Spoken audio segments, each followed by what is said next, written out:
What if I told you the stories we whisper around campfires, the legends etched into ancient temples, and the tales passed down from grandparent to grandchild hold more power than we realize? Myths aren't just bedtime stories, they're the invisible threads stitching together the fabric of civilizations.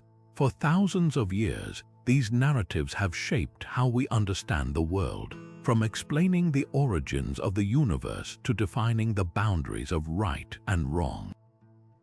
They've sparked wars, inspired empires, and even determined the fate of entire cultures.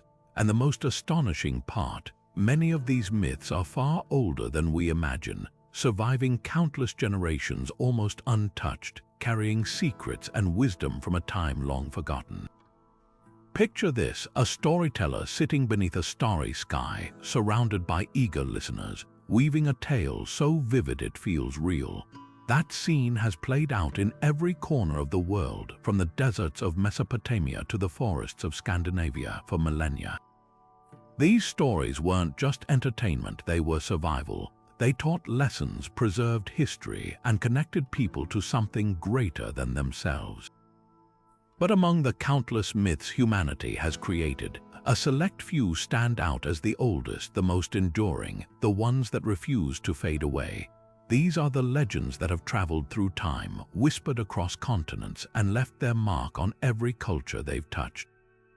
Today, we're embarking on a journey to uncover 30 of these ancient myths, stories so old their origins are shrouded in mystery. Some predate written language itself, surviving solely through oral tradition until they were finally recorded on crumbling parchment or carved into stone. Others have been rediscovered in forgotten ruins, their meanings debated by scholars for centuries. What secrets do these tales hold? Why have they endured when so many others have vanished? And what can they teach us about the people who first told them about their fears, their dreams, their understanding of the world? Buckle up, because we're about to dive deep into the shadows of history, where gods walked among mortals, monsters lurked in the unknown, and the line between myth and reality blurred into legend.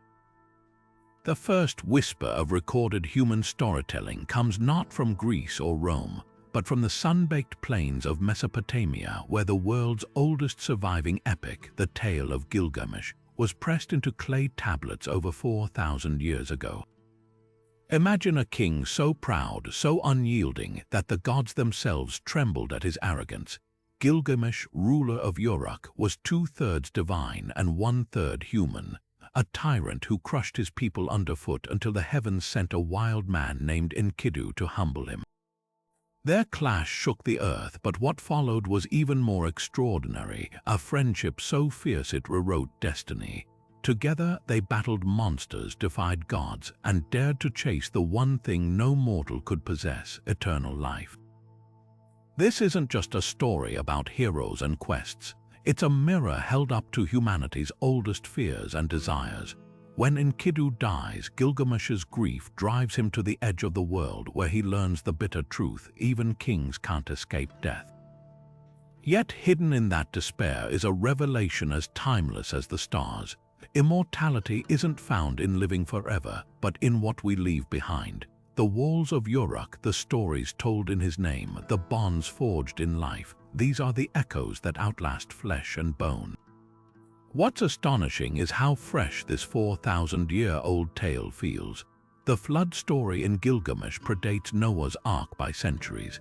Its themes of loss, pride, and the search for meaning resonate in everything from Homer's Odyssey to modern superhero sagas. Even the structure feels eerily familiar: an antihero's journey, a mentor's tragic death, a futile quest for answers. This wasn't just Mesopotamia's masterpiece, it was the blueprint for storytelling itself. And when archaeologists unearthed those broken tablets in the 1800s, they weren't just rediscovering a myth, they were hearing the voice of the first civilization, speaking across the ages. While Gilgamesh wrestled with mortality, another Mesopotamian myth dared to answer an even greater question: how did everything begin? enter the Enuma Elish, a cosmic showdown etched onto 7 clay tablets where creation doesn't start with light or water, but with a war among gods. Picture this, a swirling void where fresh and salt water embodied as gods Apsu and Tiamat clash in a primal dance of chaos. Their children, the younger gods, are so unruly that Apsu plots to destroy them. But one deity, E, strikes first, murdering Apsu and claiming his throne. This act sets off a chain reaction of divine vengeance, with Tiamat morphing into a dragon-like monstrosity, birthing an army of demons to avenge her slain mate. Here's where the story twists. The gods, terrified of Tiamat's wrath, turn to an unlikely savior, Marduk, a storm god with fire in his eyes and winds at his command. He strikes a deal. If they make him king of all gods, he'll face Tiamat. What follows isn't just a battle, it's the birth of the cosmos itself. Marduk rips Tiamat's body in two, fashioning her ribs into the vault of heaven and her tail into the earth's mountains. Her weeping eyes become the sources of the Tigris and Euphrates rivers, and from the blood of her slain general, Kingu, he molds the first humans beings destined to serve the gods forever. What makes this myth extraordinary isn't just its violence, but its echoes across cultures. The idea of order emerging from chaos mirrors Egypt's tale of Ra subduing the serpent Apophis, while the motif of a sky god slaying a dragon appears in everything from Hittite legends to St. George's lore. Even the biblical Genesis shares uncanny parallels: the separation of waters, the spirit hovering over the deep. Yet the Enuma Elish offers something darker, a universe born not from love or wisdom but from conquest. It's a reminder that to the Babylonians, creation wasn't gentle, it was a power struggle where the victors wrote the rules.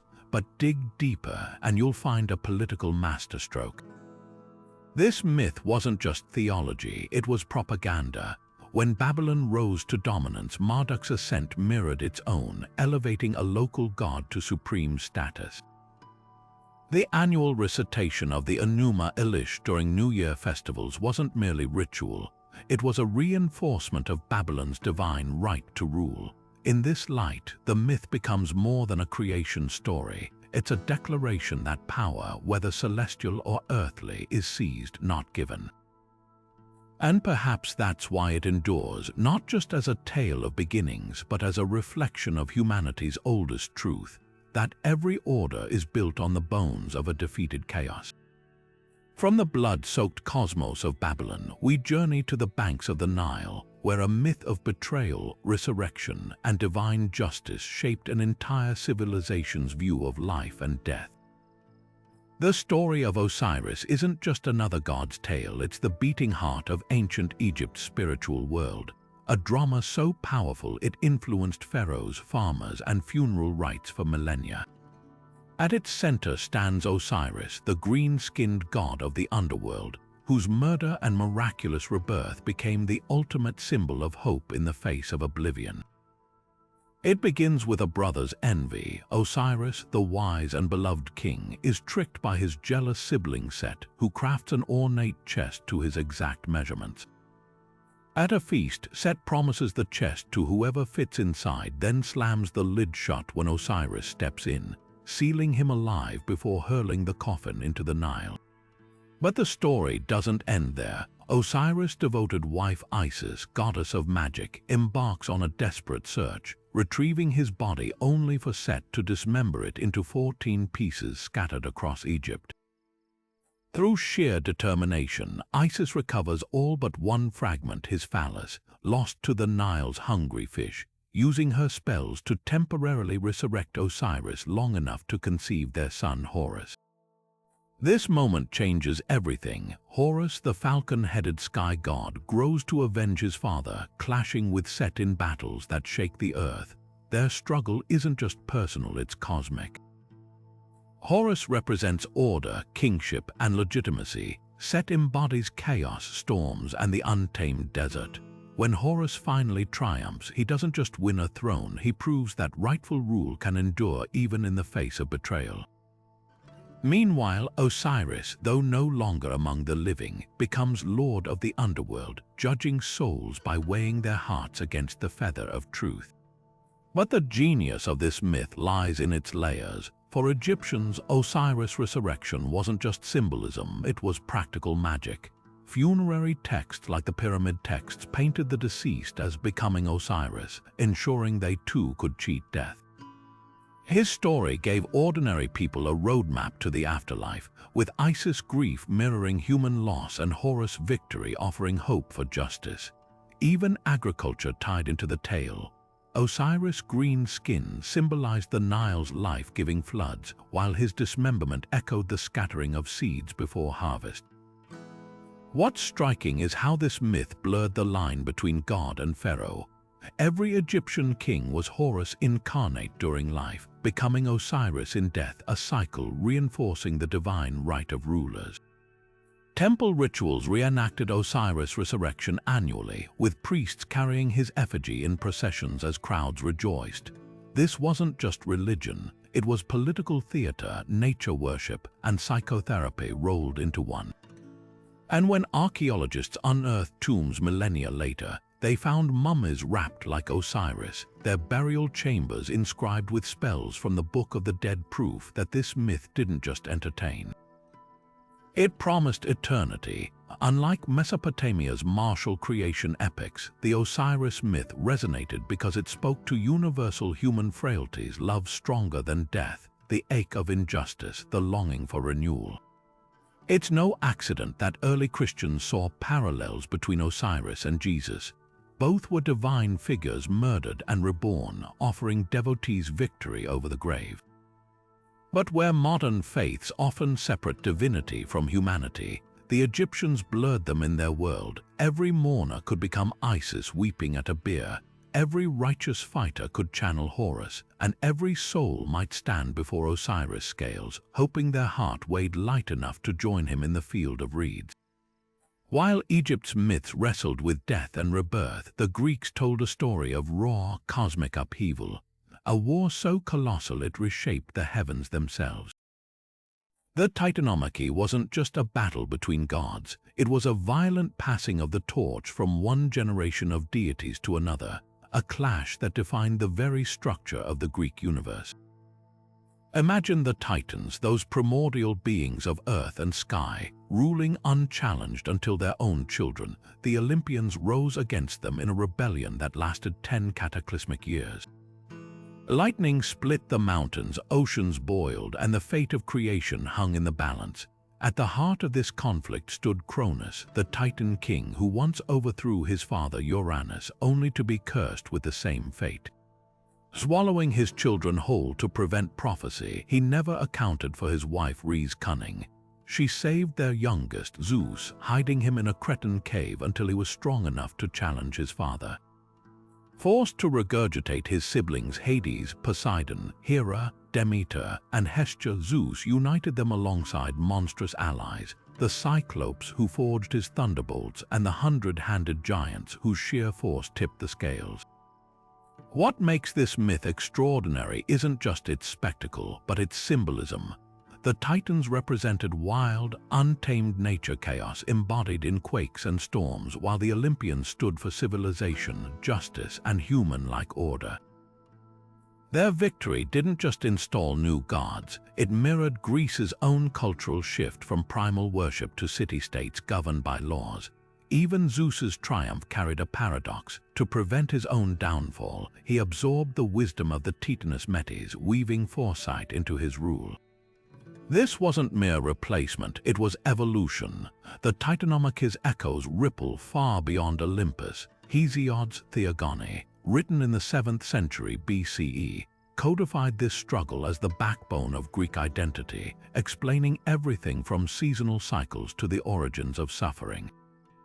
Titans weren't erased, they lingered as cosmic forces, Atlas holding the sky, Prometheus gifting fire, and Hecate whispering in the shadows. Even the Olympians' victory came at a cost, as the giants and Typhon later rose to challenge them, proving chaos never fully surrenders. But perhaps the myth's most enduring legacy is its reflection of human experience. every revolution, every generational shift, every time societies wrestle with old ways and new, these are miniature Titanomachy. The Greeks understood power isn't given, it's torn from the hands of the past, and in Zeus's uneasy reign they acknowledged a sobering truth: no order is permanent. Like the Titans before them, even gods must one day face their reckoning. In the frozen void of Ginnungagap, where fire and ice clashed in an endless dance, the Norse saw not emptiness but potential. Here, in this primordial abyss, the first being stirred, Ymir, the giant whose body would become the bones of the cosmos. Born from melting rime where Muspelheim's flames met Niflheim's frost, Ymir was no benevolent creator. He was a grotesque, self-replicating colossus, sweating male and female giants from his armpits while his legs birthed a six-headed son. This wasn't divine craftsmanship, it was chaos given flesh, a world built from the sinews of a monster. Then came the twist that would define Viking resilience. From the ice-surged Audhumla, the cosmic cow, whose nourishing milk fed Ymir even as her licks freed another being from the frost, Beri, grandfather of the gods. His lineage would spark a rebellion when Odin and his brothers, Vili and Vi, turned on their ancestors' kin. The slaughter of Ymir wasn't just victory, it was alchemy. They carved his corpse into the raw materials of existence, his blood becoming seas, his skull the sky, his brains the clouds. Even his eyebrows were repurposed as the wall guarding Midgard, the realm of humans. What makes this myth quintessentially Norse isn't just its brutality, but its pragmatism. Unlike the Babylonian Enuma Elish, where order vanquishes chaos permanently, Ymir's remnants linger as constant threats. His flesh birthed the mountain giants who still plot against gods and mortals. The Vikings saw creation as a cycle of violence and resourcefulness, where every part of the slain had value. A warrior culture recognized itself in this story. Survival demanded using what you felled, whether foe or frost giant. The myth's deeper layers reveal Viking values etched into the cosmos. Ymir's name likely means screamer or roarer, echoing the howling winds of the northern wastes. By building the world from his body, the Norse acknowledged their harsh environment's role in shaping them. The land itself was literally made of struggle. Even Audhumla embodies their respect for livestock. In a world where cows meant survival, it's fitting the universe's nurse was a beast of burden. Yet the most startling detail lies in what the gods do next. After fashioning the world, Odin and his brothers stumble upon two driftwood logs on a shore, Ask and Imbla, the first humans. Unlike other myths where humans are molded from divine breath or godly blood, here they're merely found, lifeless and inert. The gods give them soul, reason, and warmth, but their origin is humble, almost accidental. This reflects a Viking worldview where humans aren't the center of creation, but scrappy underdogs carving meaning from a universe that didn't ask for them. The Ymir myth's endurance speaks to its raw honesty. Ragnarök, the Norse apocalypse, looms always on the horizon, a reminder that even worlds built from giants must one day crumble. Yet within that inevitability lies Viking defiance. If existence is borrowed from a corpse, then every sunrise is stolen glory. No wonder they raised toasts in mead halls, celebrating amidst the gathering dark. Their creation story wasn't about permanence, it was about making something magnificent, however temporary, from the bones of what you've slain. The vast cosmic ocean swirled with untapped power, its depths hiding treasures beyond mortal comprehension, but also terrors that could unravel creation itself. This was the stage for Samudra Manthan, Hinduism's dazzling tale of gods and demons joining forces to churn the sea of milk, a myth so rich in symbolism it still shapes rituals today. Picture this: Vishnu, the preserver, orchestrating an impossible collaboration between Devas and Asuras, the eternal rivals. Mount Mandara becomes the churning rod, the serpent Vasuki its rope, while Vishnu himself takes the form of a giant turtle to steady the mountain on his back. What unfolds isn't just a quest for immortality, It's a masterclass in balance, sacrifice, and the paradox of divine gifts emerging from collective struggle. As the churning begins, the ocean coughs up wonders and horrors in equal measure. First comes Halahala, a venom so potent it threatens to consume the universe. Just as chaos looms, Shiva intervenes, swallowing the poison to save existence, his throat turning blue from its toxicity, earning him the name Nilakantha. This single act encapsulates Hinduism's embrace of paradox, destruction and preservation entwined, with even death serving a sacred purpose. Then emerge the treasures: Kamadhenu, the wish-fulfilling cow; Akeshravas, the seven-headed horse; Airavata, the celestial elephant; and finally, Dhanvantari, bearing the Amrita, the nectar of immortality. But the myth's brilliance lies in its layering. The churning represents the human struggle toward enlightenment, the painful but necessary process of extracting wisdom from life's turbulence. The poison comes first, reminding us that growth demands facing darkness before claiming light. Even the adversary's roles carry profound meaning. The Devas gods represent higher consciousness, the Asuras demons earthly desires, and their uneasy alliance mirrors the inner conflict every seeker navigates. Vishnu's turtle avatar, Kurma, embodies patience and stability, the grounding force needed when upheaval threatens to capsize progress. Historically, this myth reflected real-world tensions. Some scholars trace its origins to Vedic fire rituals where churning sticks produced sacred flames, later allegorized into cosmic struggle. Others see parallels to ancient maritime trade, where ocean voyages yielded both wealth and danger. The narrative's flexibility allowed it to evolve across texts, from the Mahabharata's philosophical treatment to Puranic versions, emphasizing Vishnu's cleverness in eventually denying the demons the Amrita. Modern Hinduism still vibrates with Samudra Manthan's echoes. The Kumbh Mela festival reenacts the nectar's spill across 4 sacred rivers, drawing millions to bathe in symbolic immortality. Ayurveda traces its roots to Dhanvantari, while temple art immortalizes the churning scene in stone and pigment. Yet perhaps its most enduring legacy is the message that divinity isn't handed down. It's wrested from the depths through cooperation, endurance, and the courage to confront both the poison and the nectar within. Before time had shape or name, there was only an egg, a swirling mass of chaos where all opposites slept entangled.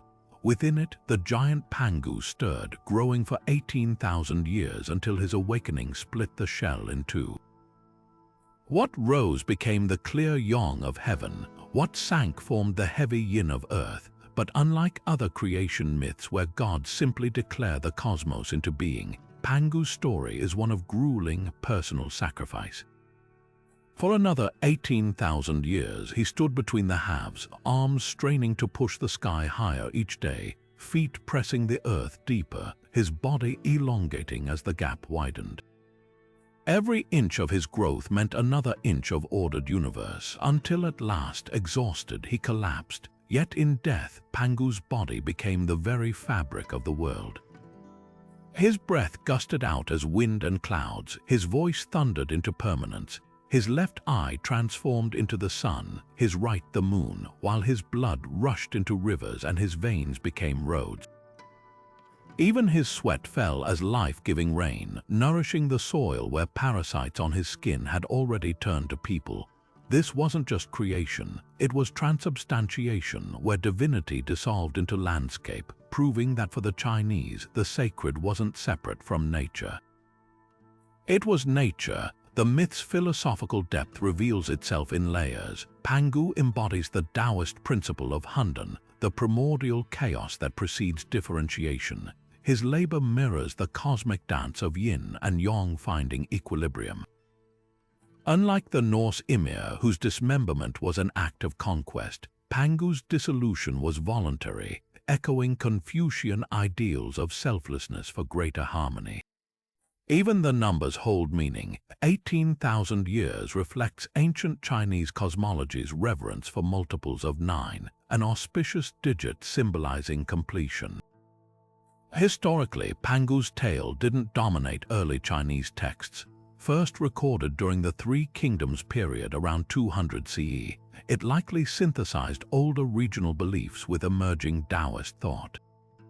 Yet its absence from earlier classics like the Book of Documents didn't diminish its power. It thrived in oral tradition, particularly among the southern Han communities, where towering peaks were said to be Pangu's vertebrae. By the Tang dynasty, scholars wove it into official histories, cementing its place as China's defining creation narrative. Modern echoes of Pangu linger everywhere. The phrase, "since Pangu separated heaven and earth," remains a poetic way to say, since time immemorial. His name graces everything from software companies to martial arts moves, symbolizing transformative strength.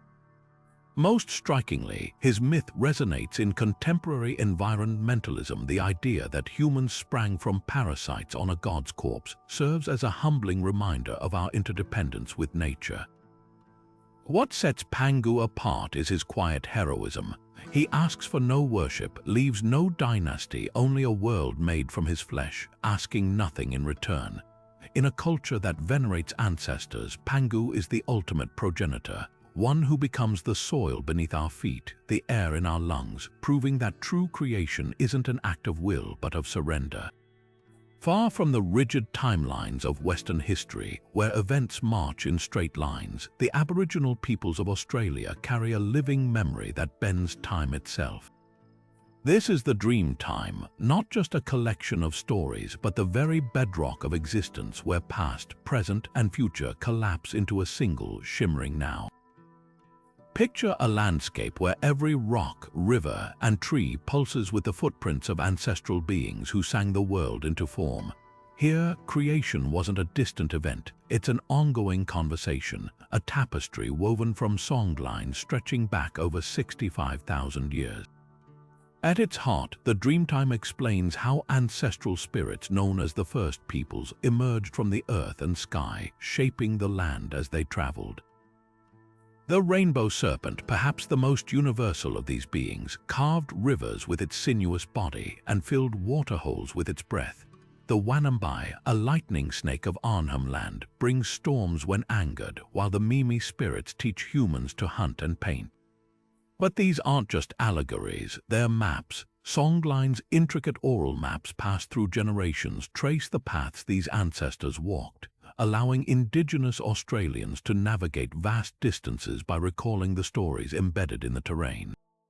What sets the Dreamtime apart is its inseparable tie to place. Unlike Greek or Norse myths that unfold in abstract divine realms, these stories are geolocated. Uluru isn't just a rock, it's the scar left by ancestral battles. The Three Sisters rock formation in the Blue Mountains, their frozen remains of sisters turned to stone to escape a vengeful tribal elder. For Aboriginal communities, land isn't owned, it's kin. To know a mountain's Dreamtime story is to know its spirit, its rules, and one's responsibilities toward it. This ethos sustained ecosystems for millennia, with fire stick farming and seasonal hunting guided by ancestral wisdom. The transmission of these stories breaks every Western storytelling convention. There are no passive listeners in Dreamtime. Knowledge is earned through initiation, with layers of meaning revealed as one matures. Elders might share a child-friendly version of the rainbow serpent creating waterholes, while deeper teachings about fertility or water rights emerge only when the listener is ready. Art plays a crucial role too. Dot paintings aren't mere decorations, they're encrypted knowledge systems, where patterns denote sacred sites or creation events visible only to those trained to read them. Perhaps the most profound aspect of Dreamtime is its elasticity. While frozen in time, these stories adapt. When Europeans arrived, some groups incorporated ships or guns into their ancestral narratives, not as disruptions but as new threads in an ever-unfolding design. This fluidity underscores a radical idea. The Dreamtime isn't locked in the past. It's a framework for understanding change, a way to weave the unfamiliar into the eternal.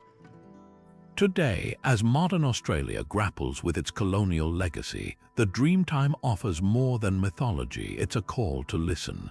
When Aboriginal activists speak of caring for country, they're invoking this sacred contract with the land. Scientists now recognize indigenous fire management as key to preventing wildfires, while linguists marvel at songline's mnemonic precision. The Dreamtime's true power lies in its refusal to be relegated to myth. It's a living system, challenging us to see land not as property, but as story, one we're all part of, whether we hear its song or not. No crown gleamed in the dim underworld light as Inanna, Queen of Heaven, stood stripped of her divine regalia at each of the 7 gates of Ker. This wasn't just a myth, it was a ritual of unmaking, a cosmic stripping away of identity that would echo through every descent story to follow. Inanna's journey to the Sumerian underworld wasn't about conquest or rescue. It was a harrowing self-annihilation, where the goddess of love and war voluntarily walked into the realm of her sister Ereshkigal, keeper of the dead. What awaited her wasn't battle, but something far more terrifying. A corpse hung on a hook, rotting for 3 days and nights. The genius of this 4,000-year-old tale lies in its brutal inversion of power. Inanna doesn't descend as a conqueror, she goes to witness her sister's grief after the death of Ereshkigal's husband, only to find herself ensnared by the underworld's laws.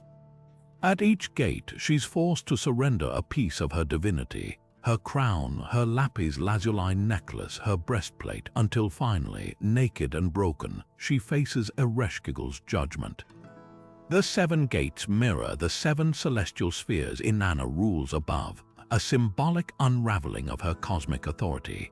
When the Anuna gods refuse to help her, it's not a loyal servant but 2 genderless beings, created from the dirt under Enki's fingernails, who revive her with the food and water of life.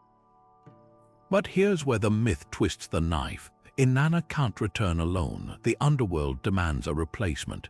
When she finds her consort Dumuzi seated smugly on her throne instead of mourning her, she marks him for death, yet even this act carries layers. Dumuzi's sister Jeshtanana later volunteers to take his place for half the year, establishing the cycle of seasons. This isn't just a vengeance tale. It's the birth of agriculture's rhythm, where the fertile god's annual death and rebirth mirror the grain's life cycle. Parallels to other descent myths reveal startling universality, like Ishtar's later Babylonian version, where she threatens to smash the underworld gates unless released. Inanna's story shares DNA with Persephone's abduction by Hades and Orpheus' doomed retrieval of Eurydice.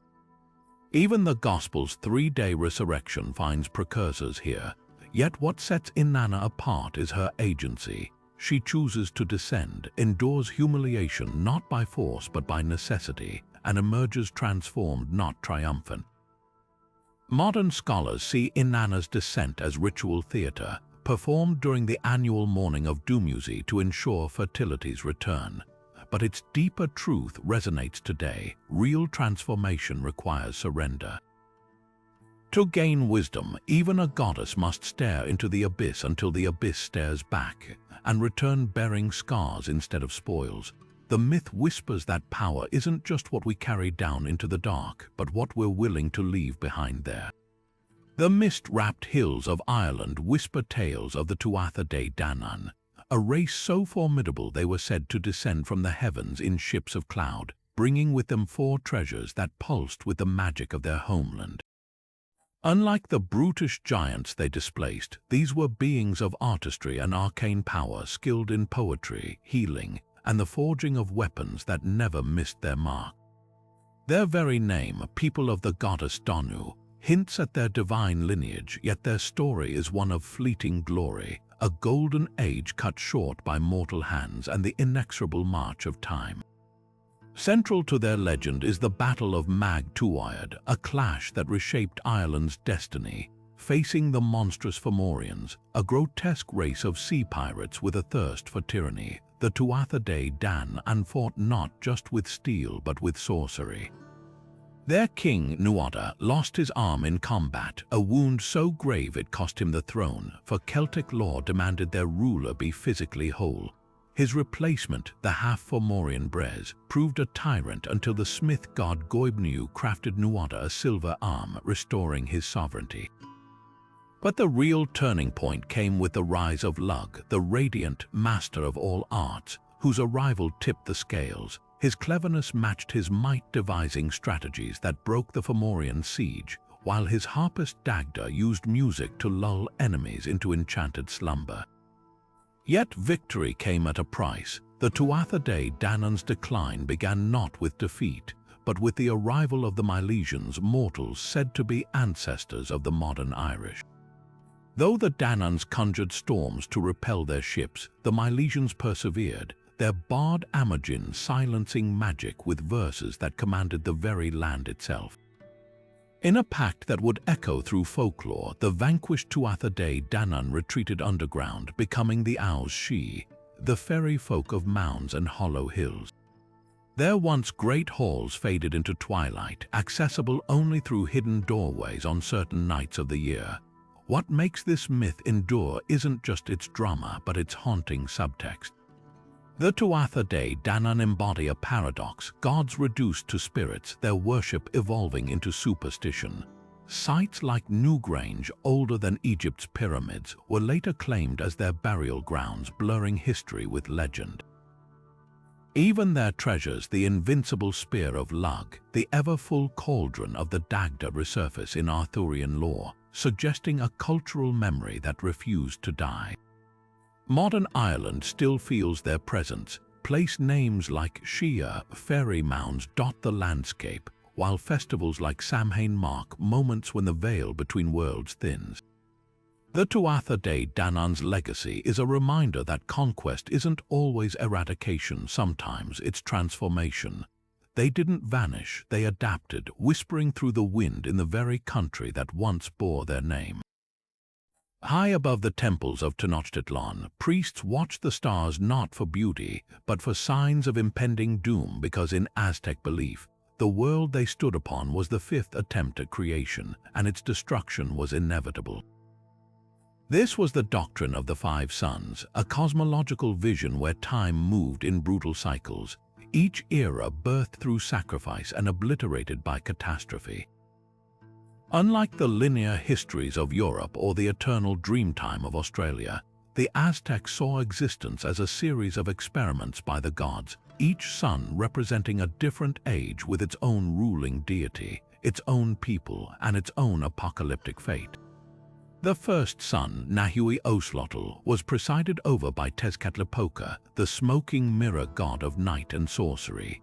This era ended when jaguars swarmed from the shadows, devouring every last giant who walked the earth. Next came Nahui Ahekatl, the wind sun ruled by Quetzalcoatl, destroyed by hurricanes so fierce they swept away humanity, leaving survivors transformed into monkeys. Then Nahui Quiahuatl, the rain sun of Tlaloc, perished in a firestorm of volcanic ash and molten rock, while Nahui Atl, the water sun of Chalchutlacu, drowned beneath a global flood so complete that fish swam where cities once stood. Each catastrophe wasn't random, it was divine justice. The giants of the first sun grew arrogant, the humans of the second frivolous, the third sun's people corrupt. The gods demanded balance, creation required destruction. When the fourth sun ended, the heavens fell silent for decades until the gods gathered at Teotihuacan to debate the fifth attempt. There, two deities stepped forward to become the new sun, the proud Tecusistecatl and the humble Nanahuatzin, a pustule-covered outcast who offered himself freely. When Tecusistecatl faltered at the sacrificial fire, Nanahuatzin leaped in without hesitation, igniting the fifth sun, Tanatia, whose weak glow needed the lifeblood of war to keep moving across the sky. This myth wasn't just storytelling, it was the engine of Aztec society. Every sunrise was a reprieve, every sunset a brush with annihilation.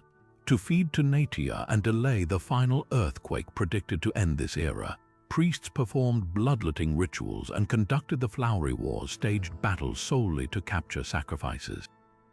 The Templo Mayas twin shrines symbolized this duality. one side painted red for Tlaloc's life-giving rains, the other covered in skull carvings for Huitzilopochtli's insatiable hunger for hearts. But beneath the horror lies a profound existential beauty.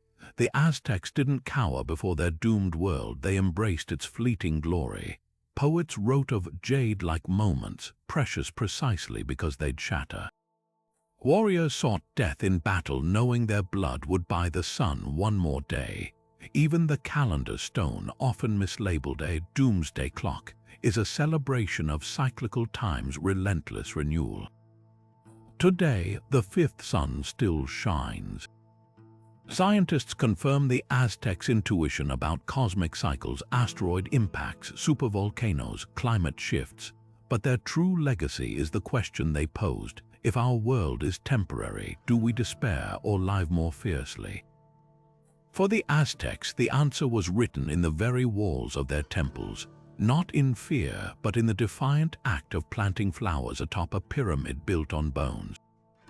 From the swirling chaos before creation, two deities emerged atop the celestial bridge of Ama no Ukihashi: Izanagi, the inviting male, and Izanami, the beckoning female. Their divine mandate to stir the primordial ocean with a jeweled spear, its dripping brine coalescing into the first solid land, Onagoro, the self-forming island where heaven and earth met. This moment, recorded in Japan's 8th century Kojiki, marks the birth of the Shinto worldview, one where creation isn't commanded by words but crafted through intimate collaboration between complementary forces. Their union should have been sacred, but the first wedding ceremony held a fatal flaw. When Izanami spoke first during their marital dance around the heavenly pillar defying the natural order where men initiate, their children were born deformed like the leech child Haruko, set adrift in a reed boat. Only by repeating the ritual correctly, with Izanagi leading, did they birth the 8 perfect islands of Japan and 35 elemental deities. Yet their story twists from creation to horror when Izanami dies, giving birth to Kagetsuchi, the fire god. Her body, buried on Mount Heba, becomes the first death in a universe previously untouched by decay. Izanagi's desperate journey to Yomi, the underworld, shatters all hope. Breaking his promise not to gaze upon her, he lights a torch to reveal Izanami's rotting corpse, crawling with maggots and thunder gods. Her humiliation turns to wrath. She unleashes Shikome foul women to chase him, forcing Izanagi to block Yomi's entrance with a boulder, a moment memorialized at Fuji Rock Festival's namesake location. Their final exchange becomes the foundational myth of life and death. Izanami curses humanity to die 1,000 daily, while Izanagi counters by decreeing 1,050 births. This myth pulses through Japanese culture like a hidden current. The Misogi purification ritual, where worshippers stand beneath icy waterfalls, reenacts Izanagi's cleansing after Yomi, water washing away spiritual corruption. Shinto shrines' torii gates symbolize the boundary between realms, just as Izanagi's boulder separated Yomi from the living world.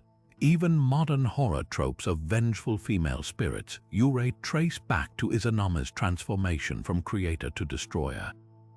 Historically, the tale reflects early Japan's societal tensions.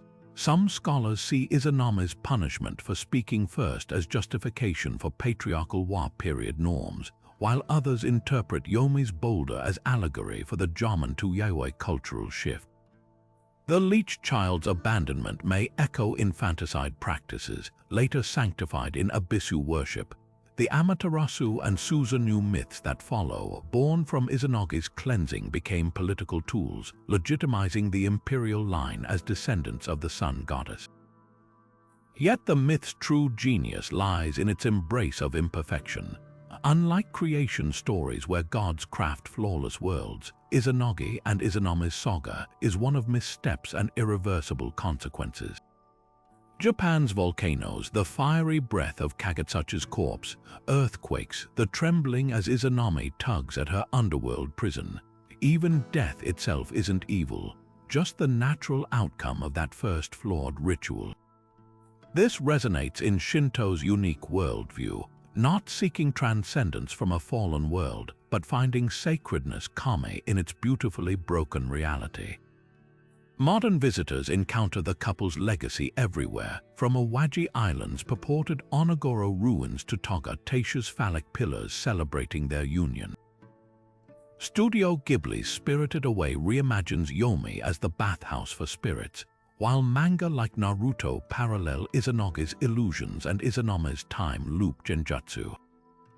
Their tale endures because it doesn't preach, it shows. A world born from both harmony and error, where even gods can't undo their mistakes, only move forward beneath the ever-watching eyes of the kami. The ocean was never just water to the Polynesians. It was a vast, breathing entity, a highway of stars and currents where their greatest hero walked like a man but dreamed like a god. Maui, the trickster demigod whose name echoes from Hawaii to New Zealand, wasn't just a character in stories. He was the embodiment of human audacity staring down the impossible. Picture him as a child cast into the waves by his mother Taranga, only to be wrapped in seaweed and raised by the ocean itself. This rejection forged him into something extraordinary, a being neither fully divine nor entirely mortal, but a bridge between worlds, armed with wit and a magical fishhook forged from his grandmother's jawbone. His exploits read like a celestial odyssey. With that hook, Maui didn't just catch fish, he dredged entire islands from the deep. Hawaiian lore says he hauled up the archipelago's volcanic peaks, while Maori tradition credits him with pulling Te Ika e Maui, the fish of Maui, now known as New Zealand's North Island.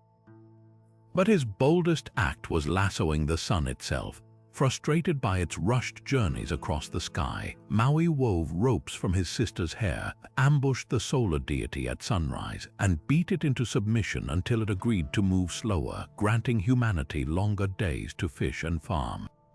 Yet Maui's brilliance was his imperfection. Unlike flawless heroes of other mythologies, he failed as often as he triumphed. His attempt to win immortality for mankind ended catastrophically hacking at the goddess of death, Hain Nui Te Po, only for her to crush him between her thighs when his laughing birds betrayed him. This wasn't just a cautionary tale, it was Polynesia's meditation on human limits. Maui's victories brought fire, land, and time, but death, that boundary even he couldn't cross. The cultural weight of these stories transcends entertainment. Navigators used Maui's feats as mnemonic devices, linking his pulled-up islands to real sea marks. His snared sun myth likely encoded knowledge of the summer solstice, vital for ocean voyages. Even today, his name graces everything from Hawaiian telescopes probing the cosmos to New Zealand's national rugby team, the Maori All Blacks embodying his fierce, cunning spirit. What makes Maui unforgettable isn't just his deeds, but his humanity. He stole fire not for glory, but to warm his shivering mother. He slowed the sun so children could play longer. His failures taught as much as his successes. Ambition needs humility, and even gods can't rewrite every law of existence. In a world where the ocean was both pantry and grave, Maui's stories weren't just told, they were lived. A compass for navigating life's turbulent waters with courage, humor, and the unshakable belief that even the horizon is just another line to hook. The gods were tired, bone-weary from digging the Tigris and Euphrates with their own hands, from shaping the first bricks of civilization. So they created mankind to bear the burden of labor, molding them from clay mixed with the flesh and blood of a slain god. But humanity proved too efficient, too loud, multiplying until their noise reached the heavens like a ceaseless storm. This is the world of the Atrahasis epic, a Babylonian flood story older than Genesis, where divine annoyance escalates into annihilation. Forget Noah's orderly ark building here. The gods resort to plague, drought, and famine before finally unleashing the waters, not because humans are wicked, but because they're inconvenient. Atrahasis, the exceedingly wise hero of this myth, isn't chosen for piety. He's singled out because the god Enki pities him. Whispering through a reed wall to avoid his fellow deities' notice, Enki instructs Atrahasis to build a round coracle, loading it with animals and his family. The flood itself is chaos incarnate, 7 days of tempest so violent even the gods cower, realizing too late that without humans their temples stand empty and their offerings cease. When the waters recede, Atrahasis sacrifices, and the starving deities swarm the scent like flies.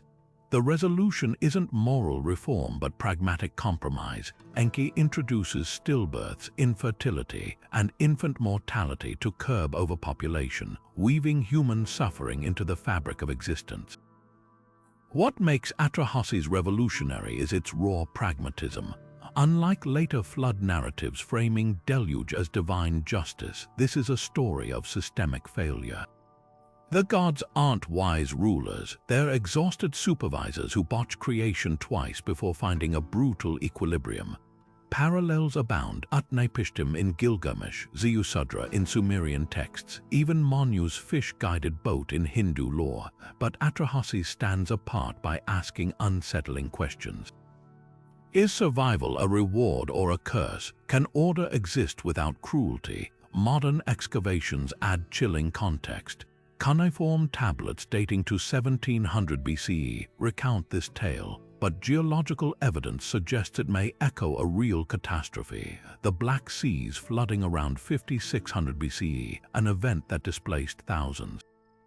The myth's endurance hints at collective trauma, repackaged across cultures as both warning and explanation for life's fragility. Yet Atrahasis' legacy isn't just destruction, it's resistance. By having his hero outwit the gods, the tale subtly champions human ingenuity. That whisper through the reed wall, it's the first recorded instance of whistleblowing, a mortal outsmarting divine bureaucracy. In a world where kings claimed godly mandates, this myth whispered back: even deities make mistakes, and sometimes survival is the ultimate rebellion. Zeus never acted without calculation, and Pandora was no exception. She was divine retribution disguised as a gift. When Prometheus stole fire from Olympus to give to humanity, the king of gods crafted his vengeance with cruel precision. A woman molded from earth by Hephaestus, adorned with Aphrodite's grace, Athena's wisdom, and Hermes' cunning. Yet her most haunting attribute wasn't her beauty or intellect. It was the jar mistranslated as a box in Renaissance texts placed in her care, filled with every torment the gods could conceive. This wasn't just punishment, it was psychological warfare. Zeus knew Prometheus loved humans too much to watch them suffer. By sending Pandora to Epimetheus, Prometheus' trusting brother, the gods ensured their curse would be delivered by mortal hand. When her inevitable curiosity overwhelmed her, the lid lifted, releasing sickness, death, and despair to blanket the earth like a shroud. Only one thing remained trapped beneath the rim: Elpis, the spirit of hope. Interpretations of that final detail have divided scholars for millennia. Is hope a mercy, a light in the darkness, or the cruelest torment of all? If suffering is finite, perhaps acceptance brings peace. But hope, that chains humanity to endless yearning. The ancient Greeks themselves seemed torn.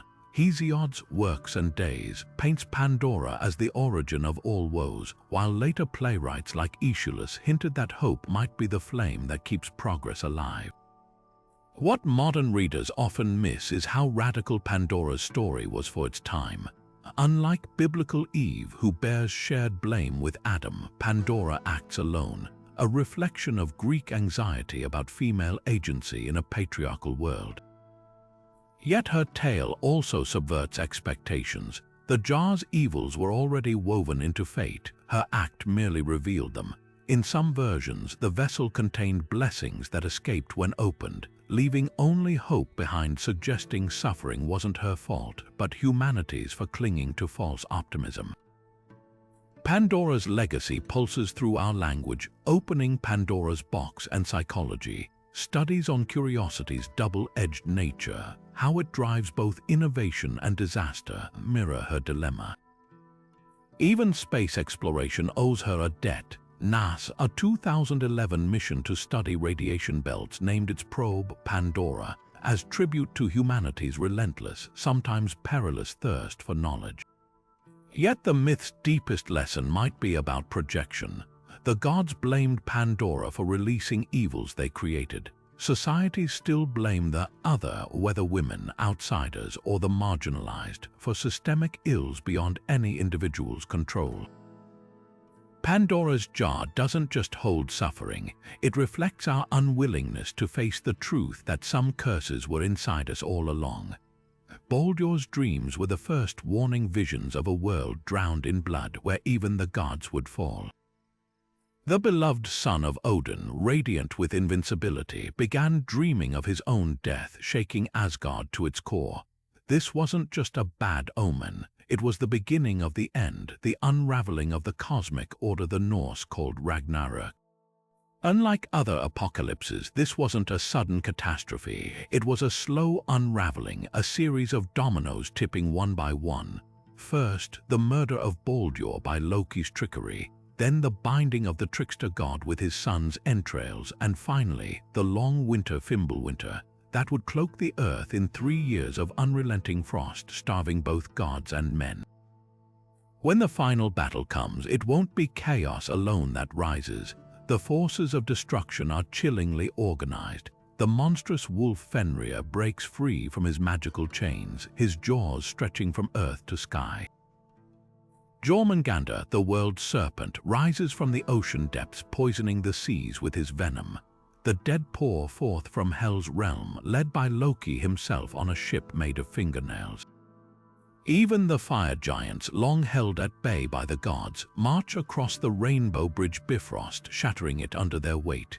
The battlefield is predetermined. The plains of Vigrid, where Odin will face Fenrir, Thor will duel Jormungandr, and Tyr will confront the hellhound Garma. The prophecies leave no room for ambiguity. These are fights the gods cannot win. Yet Ragnarök's true genius lies in its cyclical brutality. As the gods fall and the world burns in Surtur's flames, 2 humans, Lif and Lifthrasir, hide in the world tree Yggdrasil's branches, emerging to repopulate the earth. The sun, swallowed by the wolf skull, is reborn from its devourer's belly.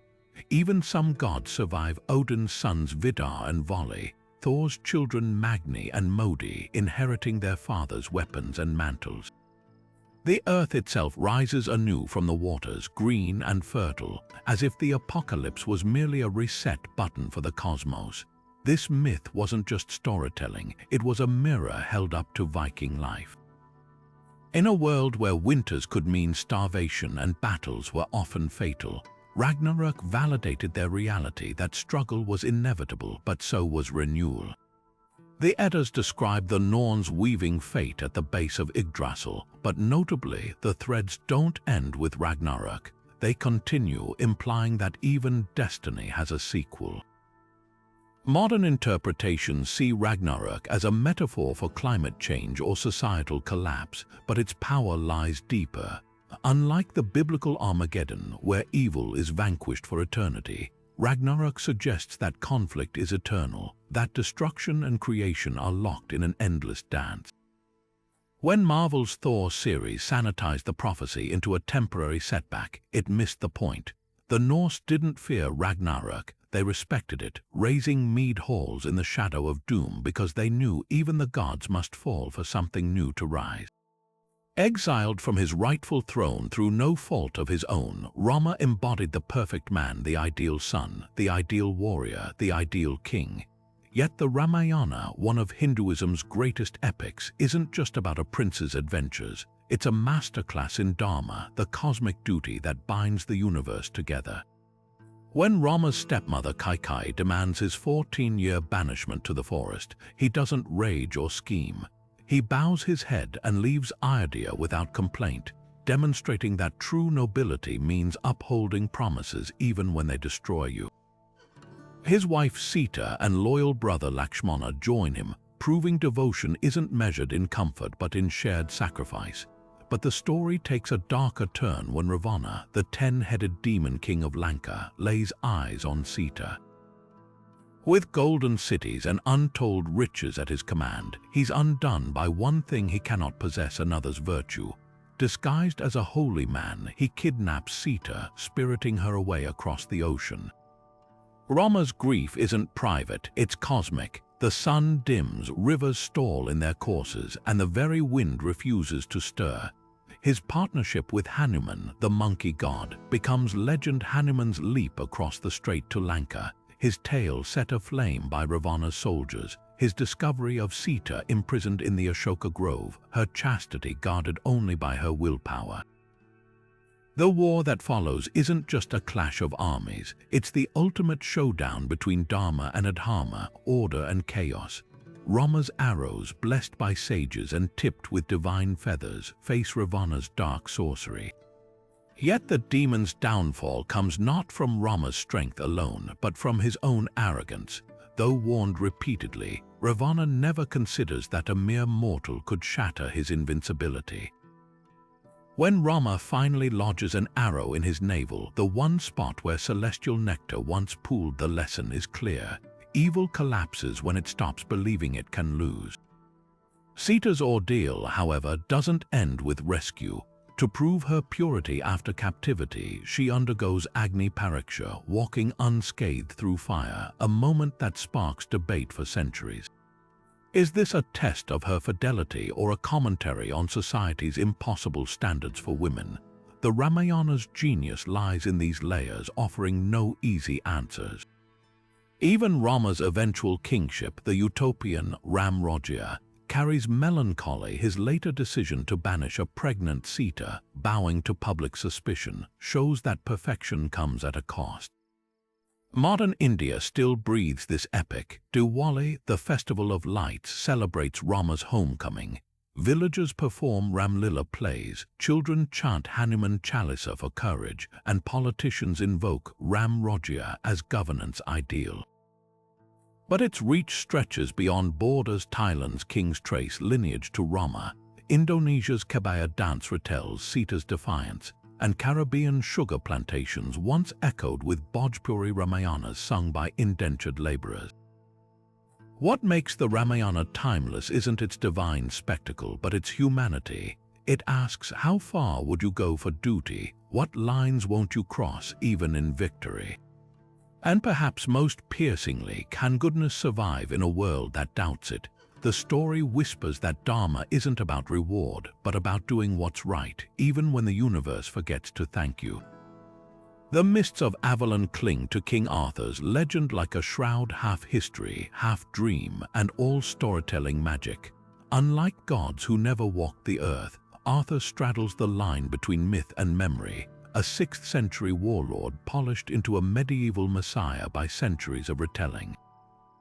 The earliest mentions are fleeting, a Welsh poem calling him the ruler of battles, a Latin chronicle crediting him with 12 victories against Saxon invaders. But by Geoffrey of Monmouth's 12th century History of the Kings of Britain, Arthur had become a conqueror marching on Rome, his sword Caliburn cleaving armies like wheat. What transformed this shadowy figure into the once and future king? Look to the Round Table, not just a piece of furniture, but a revolutionary symbol. In a feudal world where hierarchy was etched into every chair's height, Arthur's circular court erased rank. Sir Gawain's seat held equal weight to Sir Lancelot's, suggesting justice wasn't bestowed from above but forged through collective honor. This ideal resonated during the Crusades, when knights yearned for purpose beyond slaughter. Chivalry manuals like Percival spun Arthur's court into a training ground for virtue, where quests for the Holy Grail became metaphors for spiritual purification. Yet the legend's beating heart lies in their flaws. Guinevere's betrayal with Lancelot exposed the gulf between chivalric fantasy and human weakness.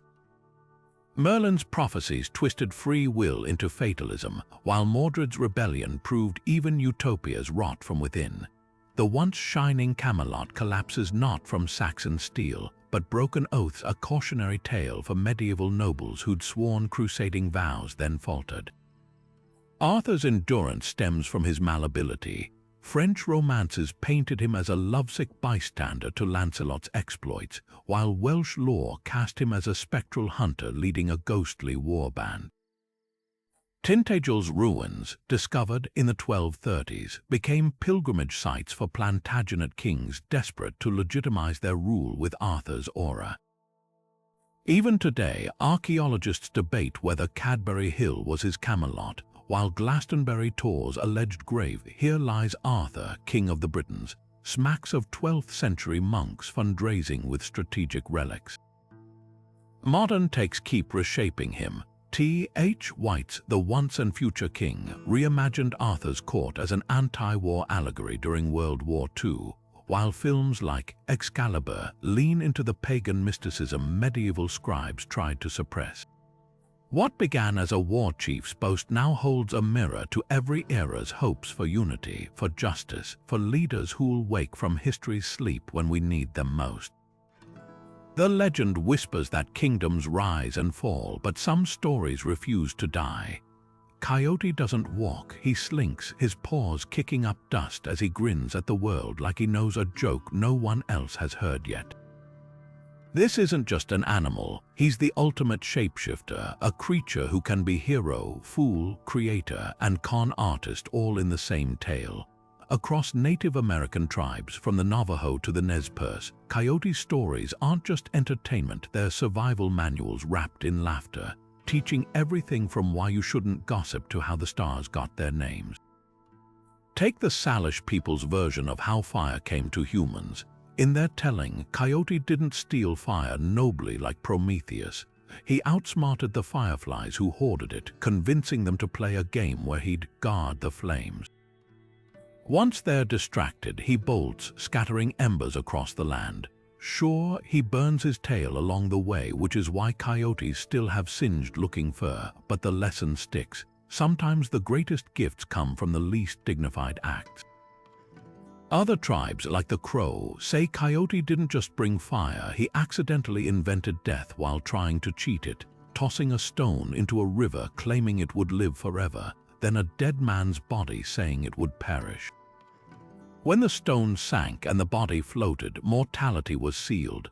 But Coyote's genius lies in his flaws. The Sioux tell of him trying to imitate a brave warrior by dressing in a slain enemy's clothes, only to panic when the man's spirit chases him, howling all the way home. The Navajo recount how he nearly destroyed the fourth world by greedily stuffing clouds into a bag to keep the rain for himself, only for them to explode and flood the land. Each story serves as a mirror. Coyote's impulsiveness, vanity, or greed become warnings woven into tribal laws. Yet there's no real malice in him, just chaotic energy, like lightning that both starts fires and fertilizes soil. What's fascinating is how tribes mold Coyote to their landscapes. In the arid Southwest, he's often a culture hero, outwitting monsters to make the desert safe for humans. The Pacific Northwest paints him as more reckless, his mischief explaining volcanic eruptions or rogue waves. Plains tribes emphasize his role as a boundary pusher, the one who tests limits so people don't have to.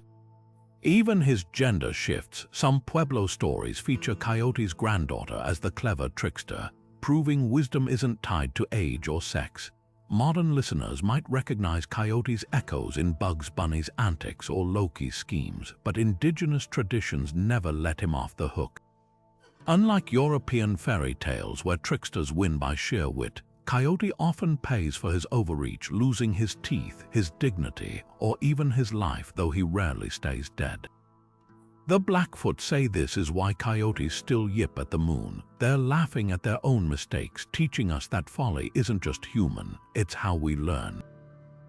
The deepest truth in these tales, Coyote isn't just a character. He's the itch of curiosity, the voice whispering, "What if?" right before you do something reckless and brilliant. Tribes didn't just tell his stories, they lived by them, proving that sometimes the best teacher isn't a sage on a mountain, but a scrawny, scheming canine who reminds us that even the gods have a sense of humor.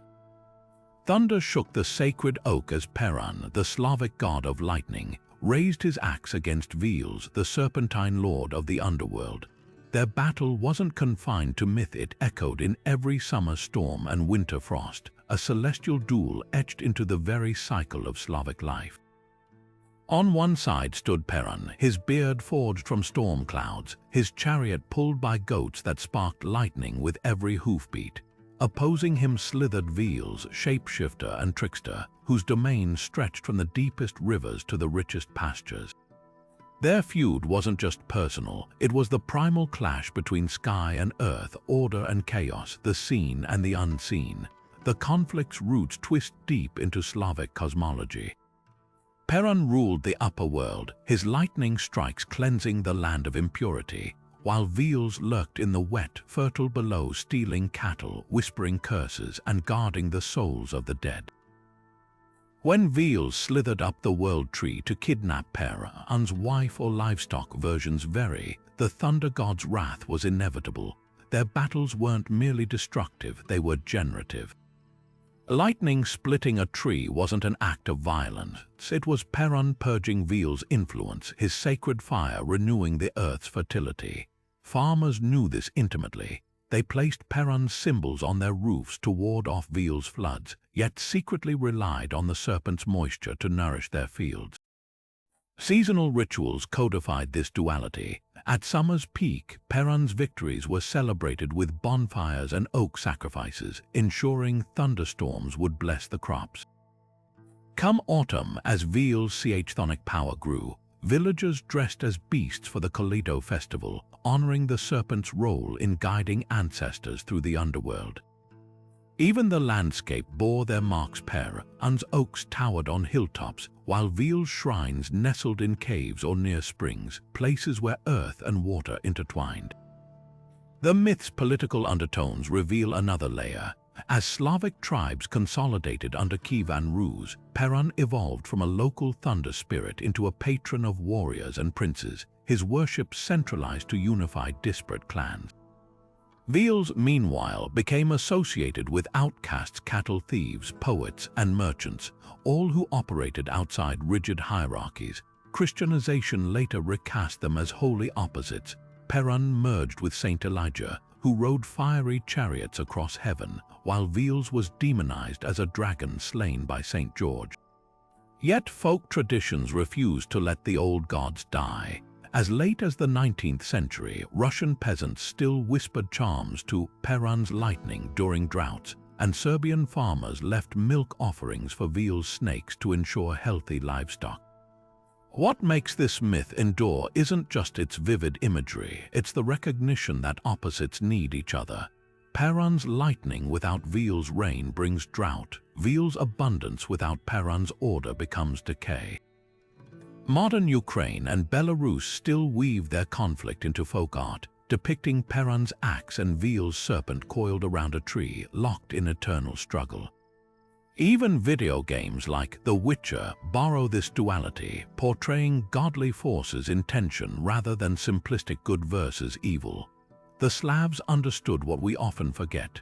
Balance isn't the absence of conflict, it's the dynamic tension between forces that seem opposed but are, in truth, inseparable.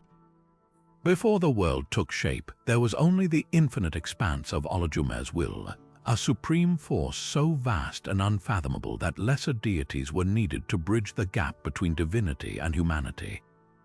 Enter the Orishas, a pantheon of cosmic forces, ancestral spirits, and divine archetypes who sculpted existence from the raw clay of possibility. These weren't distant, untouchable gods, but vibrant, flawed, and deeply personal beings who walked among humans in Yoruba lore, their stories etched into the very rhythms of West African life. Take Igrav letter 1, E6-3 Ugrav, the trickster who holds the staff of duality, mischievous yet sacred, blamed for misunderstandings yet revered as the guardian of crossroads and communication. O Ogun, the fierce patron of iron and war, whose machete cleared paths through primordial forests but whose rage could turn a blacksmith's forge into a battlefield. And then there's Yamoja, mother of all Orishas, whose tears formed rivers and whose womb birthed the stars, embodying both the nurturing embrace of the ocean and its unpredictable storms. The Yoruba creation myth pulses with collaborative energy. Olojumer tasked the Orishas with shaping the earth, but it was Obatala, the Sky Father, who descended on a golden chain to mold humanity from clay. His perfectionism, however, had a cost. Distracted by palm wine, he crafted the disabled and the imperfect, teaching that divinity and fallibility walk hand in hand. Meanwhile, letter 1, E63 Ango Acute, the god of thunder and lightning, ruled as the fourth king of Oyo. His mortal failures, like accidentally burning his palace down, transformed into divine attributes after his deification. This blurring of history and myth isn't accidental. It's the Yoruba way of seeing the sacred in the struggles of everyday life. When the transatlantic slave trade scattered Yoruba people across the Americas, the Orishas didn't stay behind. They disguised themselves in new lands, their worship surviving under the veneer of Catholicism. In Cuba, they became the Santeria saints. Letter 1 E63 Ango Acute merged with Saint Barbara, who holds a lightning bolt in Catholic art, while Yamoja was syncretized with the Virgin of Regla. Brazil's candomblé kept the Orishas' original names but wove them into Afro-Brazilian rhythms, their dances becoming living prayers. Haitian Vodou, meanwhile, linked them to the LWA, creating a spiritual tapestry that resisted colonial erasure. Even modern hip-hop and R&B pulse with their influence. Beyonce's Lemonade drips with Yoruba symbolism, from the cowrie shell crowns of Oshun to the swirling waters of Yamoja. What makes the Orishas timeless isn't just their power, but their humanity. Unlike distant monotheistic gods, they laugh, feud, love, and err. Offerings to them aren't about groveling, they're reciprocal exchanges, like leaving okra soup for letter 1E63 Ango Acute or honey for Oshun. Their stories don't just explain natural phenomena, they validate human complexity. A devotee might pray to letter 1 E63 Ango Acute for courage in court while begging Igrav letter 1 E63 Ugrav to clear the gossip from their workplace. This practicality turned the Orishas into global survivors, adapting from the Yoruba kingdom of Isle Ife to the streets of Miami, where botanicas sell their sacred herbs alongside aspirin.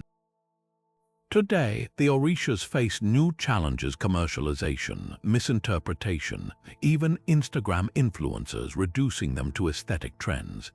Yet in Nigeria's Osun Osogbo festival, where thousands wade into the river to honor Oshun, or in Brooklyn's basement altars flickering with candlelight for Elagar, their essence remains unchanged. They remind us that gods don't live in heavens alone. They thrive where people remember that chaos and creation, like Igrav letter 1 E63 Ugrav's grinning face, are two sides of the same coin. The ink on Ferdowsi's quill didn't just write words, it etched the soul of a civilization onto parchment, defying time itself. The Shahnameh, or Book of Kings, isn't merely an epic. It's a 50,000-verse heartbeat of Persian identity, stretching from mythic dawn to the Arab conquest. Imagine a poet toiling for 30 years, weaving together pre-Islamic legends, historical chronicles, and Zoroastrian cosmic battles into a single masterpiece, not in Arabic, the language of conquerors and scholars, but in Persian, preserving a mother tongue that might have otherwise vanished. This was no simple act of storytelling. It was cultural resistance disguised as literature. At its core pulses the tale of Rostam, Persia's mightiest warrior, whose tragedies unfold with Shakespearean weight. His 7 heroic trials, slaying dragons, outwitting demons, surviving enchanted sleeps pale beside his most devastating moment, unknowingly killing his own son, Sohrab, in battle. The scene shatters readers not just for its cruelty, but for its inevitability. Rostam, famed for recognizing foes by their scent, fails to smell his own blood in the young warrior challenging him. When Sohrab's dying words reveal his lineage, Rostam's wail shakes the pages. "I have torn the heart of my own child, and my name will forever taste of ashes."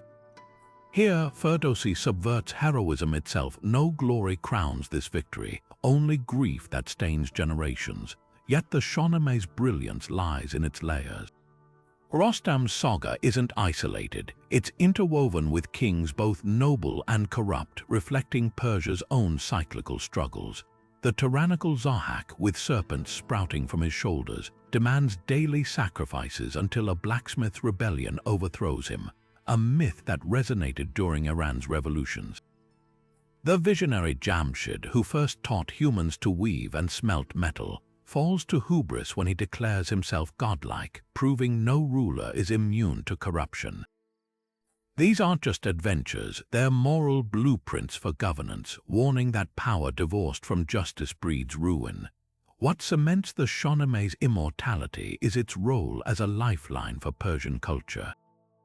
When Arab rule threatened to erase pre-Islamic heritage, Ferdowsi's work became a secret vault preserving Zoroastrian concepts like Fa, the divine radiance marking rightful kings.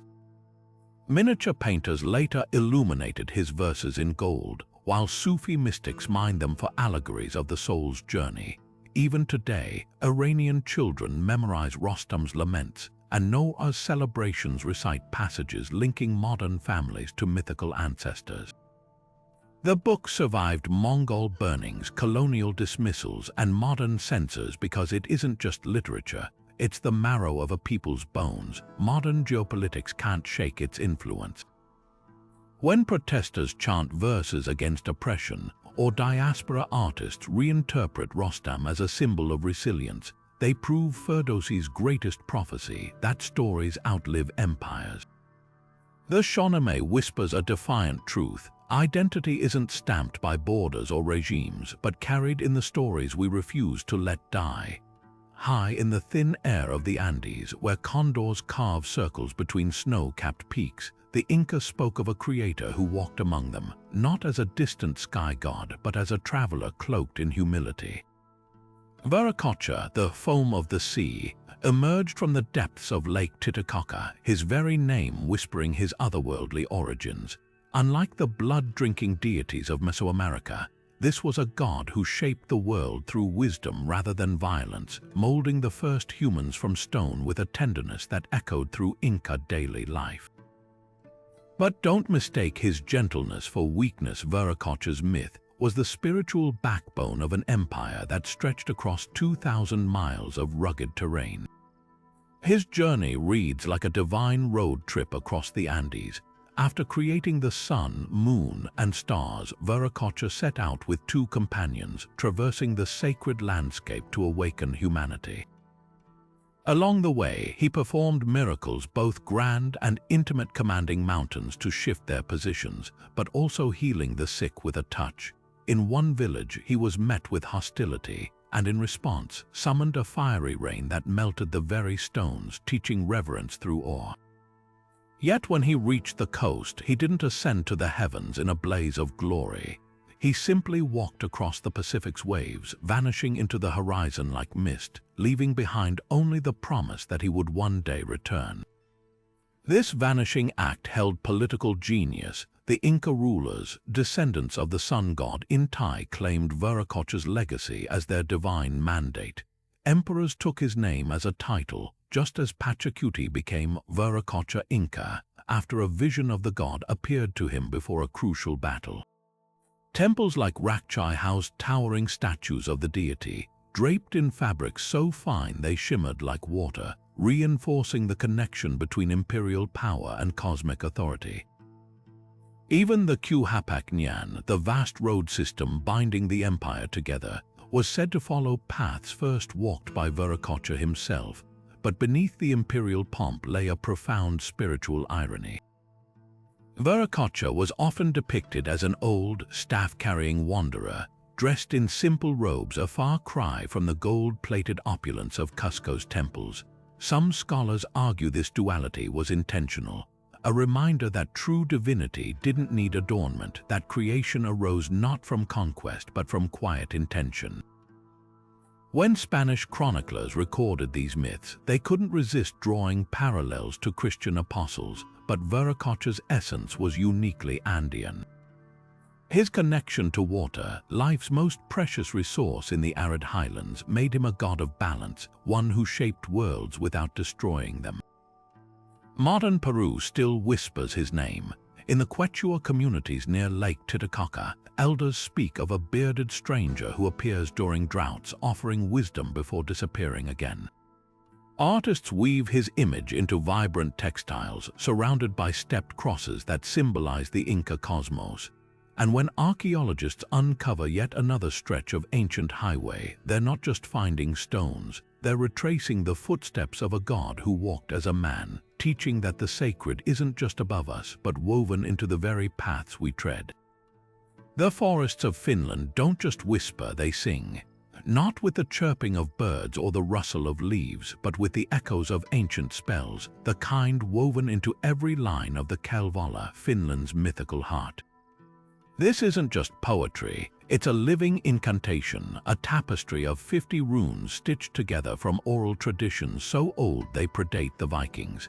At its center stands Väinämöinen, the eternal bard whose voice could bend trees and summon serpents, a hero who didn't fight with swords but with songs powerful enough to carve rivers and halt the sun. Born from the primordial waters, already an old man when the world was young, Väinämöinen embodies the Finnish soul, resilient, resourceful, and deeply tied to nature's rhythms. His greatest quest wasn't for gold or glory but for words. The Kalevala's most famous moment comes when he ventures to the underworld of Pohjola, seeking the magical Sampo, a forge that creates endless grain, salt, and gold. But the Sampo isn't just a treasure, it's a symbol of prosperity, a mythical equivalent of Finland's struggle to coax life from its harsh, frozen soil. When the Sampo is shattered in battle, its fragments scatter into the sea and earth, blessing the land with what little remains, a metaphor for how even broken dreams can seed future abundance. Yet the Kalevala's magic isn't confined to grand adventures. Its verses thrum with everyday enchantment. A mother's lullaby can heal wounds, a fisherman's chant calms storms, and even a simple birch tree narrates its own tragic fate when cut down for a harp. This blurring of the mundane and the mystical reflects the Finns' deep animism, their belief that every rock, stream, and gust of wind hums with spirit. The epic's rhythmic meter, trochaic tetrameter, wasn't just aesthetic, it was practical. The repetitive, hypnotic cadence made the thousands of lines easier to memorize, ensuring survival through generations of oral tradition before Elias Lönnrot transcribed them in the 19th century. What's startling is how these myths shaped real history. During Finland's struggle for independence from Russia in the early 20th century, the Kalevala became a rallying cry. Artists like Akseli Gallen-Kallela painted Väinämöinen's likeness onto nationalist posters, while composer Jean Sibelius wove its themes into symphonies that stirred a nation. The epic's heroes, resourceful Ilmarinen the smith, tragic color, Vo the enslaved warrior, mirrored Finland's own narrative, a small people forging identity against imperial shadows. Even today, the Kalevala's influence pulses through Finnish culture, from heavy metal bands like Amorphis setting its verses to guitar riffs to environmentalists citing its respect for nature as a blueprint for sustainable living. But perhaps the most haunting figure is Lauhai, the witch queen of Pohjola. Unlike one-dimensional villains, she's a complex matriarch, both adversary and ally, a wielder of curses who also commands the northern lights. Her rivalry with Väinämöinen isn't just conflict, it's a dance of balance, a reminder that darkness and creativity often spring from the same source. In a land where winter's night lasts months, the Kalevala teaches that even the harshest forces can be negotiated with, if not conquered. The epic's final rune lingers like twilight. Väinämöinen, weary of a world turning away from magic, sails into the horizon, leaving his harp and songs behind. But he promises to return when his people need him most, a refrain that resonates in Finland's unshakable sisu, the quiet perseverance that's carried them through wars, frosts, and the weight of history. The Kalevala isn't just a story, it's a spell still being sung, waiting for the right moment to awaken. Before there were humans, before there were even gods, there was silence. Then from the endless sea of the void, the makers Tepu and Kuyukumat spoke the first words of creation into the darkness, shaping Earth from the primordial waters. But the Popol Vuh, the sacred book of the Kayich Maya, isn't just another creation story.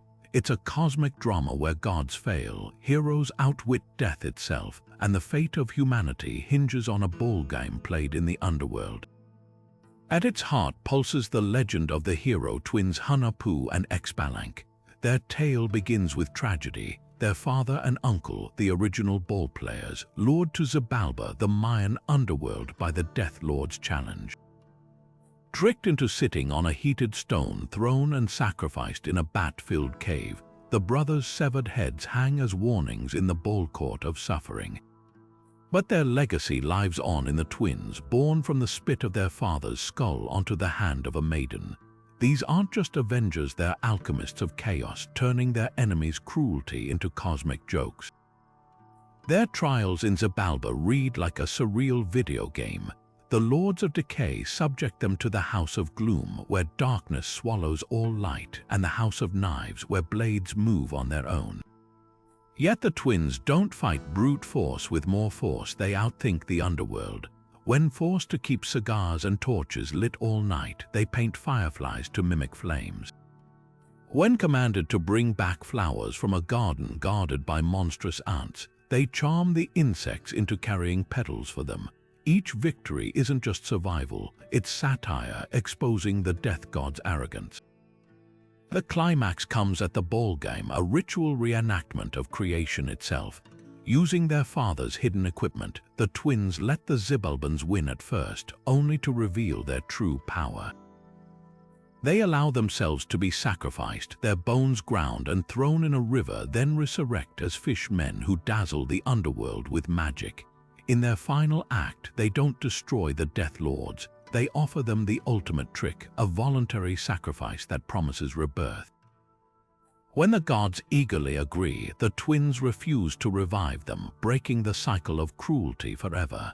What makes this myth revolutionary is its subversion of heroism. Unlike Greek or Norse epics where might wins the day, the twins triumph through wit and irony. Their story mirrors the maze cycle, planted in darkness, broken down, then sprouting anew, a metaphor central to Mayan life. The Popol Vuh's structure itself reflects this. Written in hidden parallelism where phrases echo like ball court chants, it survived Spanish burns by being memorized syllable perfect across generations. Modern excavations confirm how deeply these myths shaped reality. Ball courts from Chichen Itza to Capon align with solstice shadows, their scoring rings symbolizing the sun's journey through Xibalba. Kings dressed as the twins for rituals, reenacting the underworld duel to legitimize their rule. Even today, Maya weavers encode the twins' adventures into intricate hewable designs, while elders in Guatemala still whisper that thunder is the twins playing ball in the clouds. The Popol Vuh's true genius, it never truly ends. The final pages hint that the book must be hidden but not lost, waiting, like the hero twins, for the moment when the world needs reminding that even death can be outplayed. Anansi the spider doesn't just spin webs, he weaves fate itself, tangling gods and mortals alike in deceptions so cunning they redefine the word clever. Born from the storytelling traditions of the Akan people in West Africa, this eight-legged trickster is no ordinary villain or hero. He's a paradox wrapped in silk, a creature who steals stories from the sky god Niam not through strength, but by outsmarting every challenge thrown his way. Imagine a world where fire isn't gifted to humanity by a noble Prometheus, but won by a spider who bets his own mother in a high-stakes game, then laughs when he cheats his way to victory. That's Anansi, equal parts brilliant and infuriating, a mirror reflecting the messy, ingenious spirit of survival. His tales spread like wildfire, carried across the Atlantic on slave ships where they took root in the Caribbean. In Jamaica, he became Anansi, the star of moonlit storytelling sessions called Anansi Stories. In the American South, he morphed into Aunt Nancy in African-American folklore, his tricks echoing in Birra Rabbit's antics. But no matter the name, the core remained the same. Anansi thrives in the gray areas of morality, teaching that sometimes the only weapon the powerless have is wit. Take the story where he promises to catch a hornet's nest for Niamh not by force, but by convincing the bees they're walking into shelter from a coming storm. Or when he tricks Tiger into tying himself to a tree by pretending it's the latest fashion trend. Each tale twists expectations, revealing that brains often trump brawn. Yet Anansi isn't just entertainment, he's a cultural survival tool. Enslaved Africans used his stories to covertly mock their oppressors, embedding lessons of resistance in seemingly harmless fables. His habit of getting caught but never truly losing became a metaphor for endurance under oppression. Even the structure of Anansi tales, often ending with "This is my story, I've told it, and now it's yours to carry," turned listeners into custodians of tradition, ensuring oral histories survived even when written words were forbidden. Modern iterations prove his adaptability. Neil Gaiman's Anansi Boys reimagines him as a god of chaos in a business suit, while Caribbean children's books paint him as a lovable rogue. But the deepest magic lies in the original Akan versions, where Anansi's flaws, his greed, his laziness make him oddly relatable. When he hoards all the world's wisdom in a pot, only to drop it and scatter knowledge haphazardly among humans, it's a punchline with a profound truth. Wisdom isn't meant to be kept. It's meant to be spilled, shared, and stumbled upon in the mess of living. The spider's greatest trick, making sure we never stop spinning his stories, thread by thread, into the fabric of tomorrow. Twins suckled by a she-wolf, few images are as iconic or as chillingly symbolic as the legend of Rome's founders. But the story of Romulus and Remus isn't just about divine origins. It's a blood-stained parable of ambition, betrayal, and the terrible cost of building something meant to last forever. Abandoned in the Tiber River by their usurping great-uncle, the infants should have drowned. Instead, they're rescued by a series of miraculous interventions. The river god Tibrinus cushions their basket, a she-wolf nurses them as her own, and a woodpecker sacred to Mars brings them food. Even in their helplessness, fate treats them like royalty. Yet this divine favor comes with a dark undercurrent from their first breath.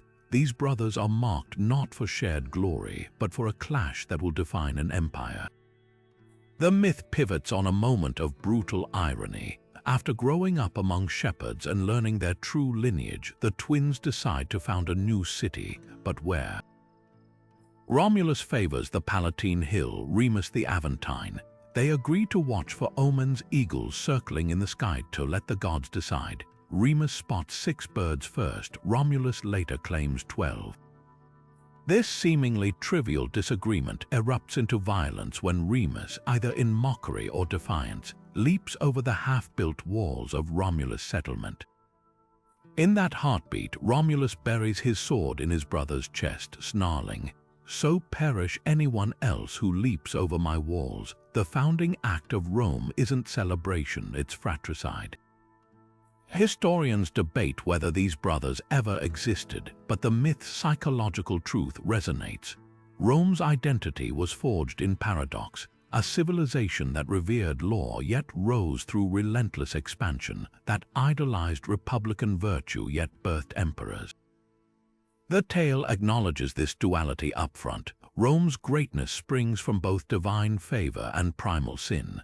Later Romans even spun this into a twisted virtue. Cicero argued Remus had to die because dual leadership would have weakened the state.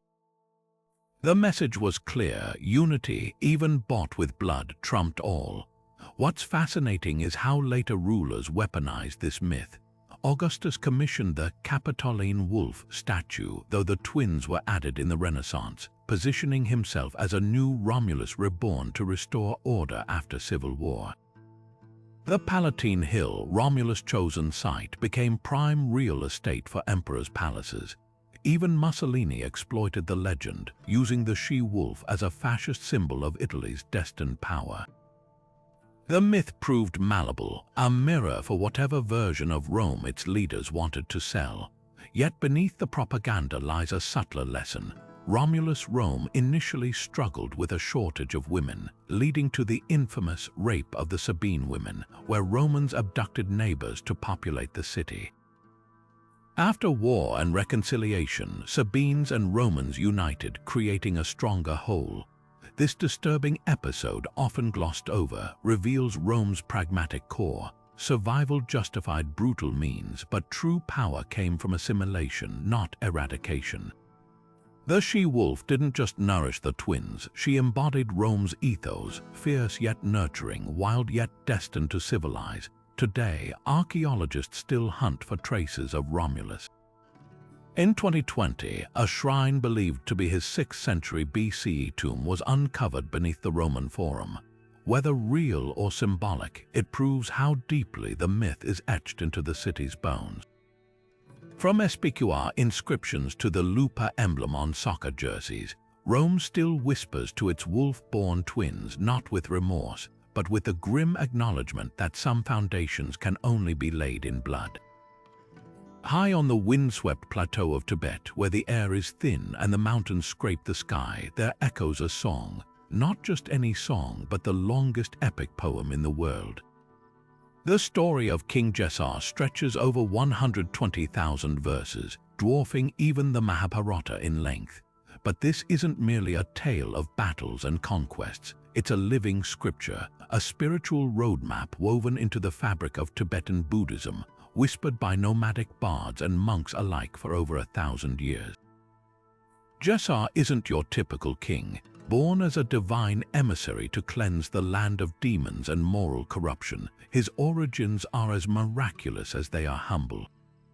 His mother conceived him after drinking enchanted water, and he entered the world not as a helpless infant but as a fully formed child, clutching a blade of turquoise in his tiny fist. Raised in poverty among herdsmen, he seemed an unlikely savior, until the moment he tamed a wild horse no one else could ride, revealing his celestial destiny. This horse, Kyong-go Kapo, would become his lifelong companion, carrying him across battlefields where he faced not just mortal foes, but shape-shifting sorcerers and malevolent spirits poisoning the land. What makes the Jessar epic extraordinary is its dual nature. On one level, it's a rollicking adventure, Jessar outwitting warlords, rescuing kidnapped queens, and even descending into the underworld to reclaim stolen souls.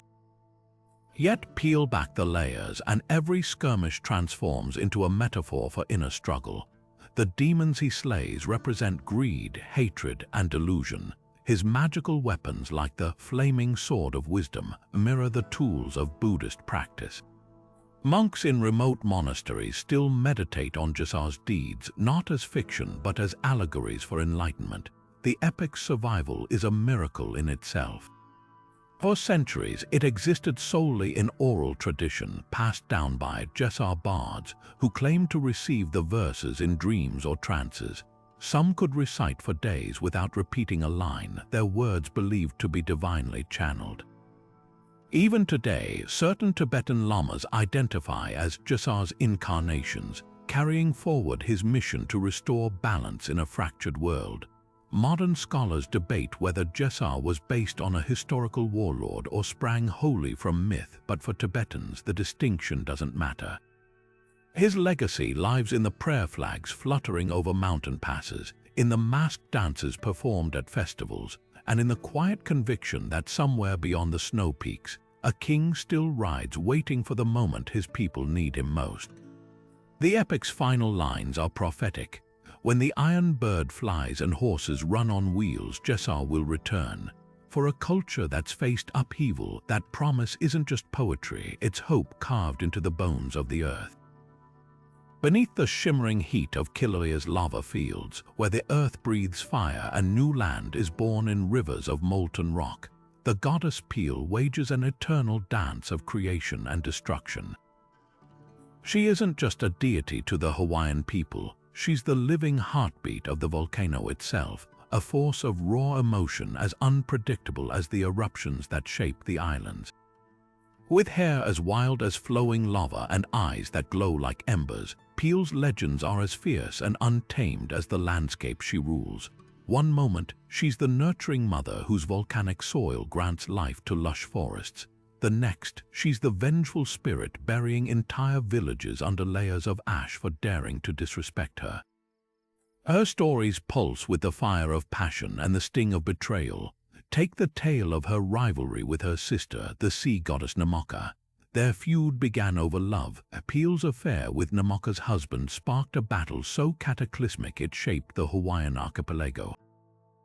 Pursued across the Pacific, Peel fled from island to island, thrusting her staff into the earth to dig fire pits for refuge. But Namoka's waves always came crashing in, dousing her flames until Peel finally found sanctuary on the Big Island, where her fires burned hot enough to defy even the ocean's wrath. To this day, their struggle continues every time lava meets seawater in a hissing explosion of steam, a reminder that some conflicts never truly end. Yet Peel's legends aren't just about destruction, they're woven with deep cultural taboos and warnings. Locals speak of Peel's curse, misfortune befalling those who steal volcanic rocks from her domain. Park rangers receive packages daily from guilt-ridden tourists returning pilfered stones, accompanied by apologies scrawled in desperate letters. Some dismiss it as superstition, but Hawaiians understand. Peel doesn't just punish, she teaches. Her lava flows have swallowed highways and homes, yet they also birth new land, like the acres added to the island during the 2018 eruption. She's a goddess of balance, demanding respect while gifting renewal. Modern eruptions keep her myths alive. When Kilauea erupts, some claim to see Peel's figure in the lava's glow, an old woman in a red cloak or a beautiful young dancer with flames licking at her feet. Chants honoring her echo at volcanic vents, and offerings of gin, her preferred drink, flowers, or sacred ohia lehua blossoms are left at crater rims. Scientists may monitor magma chambers and tectonic shifts, but for Hawaiians, Peel's whims remain as inscrutable as ever. Her latest eruptions aren't just geological events, they're chapters in an ancient story still being written, one that reminds us that the land beneath our feet is never truly still, and neither are the gods who shape it. Long before light and darkness became metaphors for good and evil, they were locked in a primal, existential war, one that would shape the spiritual imagination of half the world. This was the vision of Zoroastrianism, one of humanity's oldest surviving religions, where the universe itself is a battlefield between Ahura Mazda, the wise lord of light, and Angra Mainyu, the destructive spirit of chaos.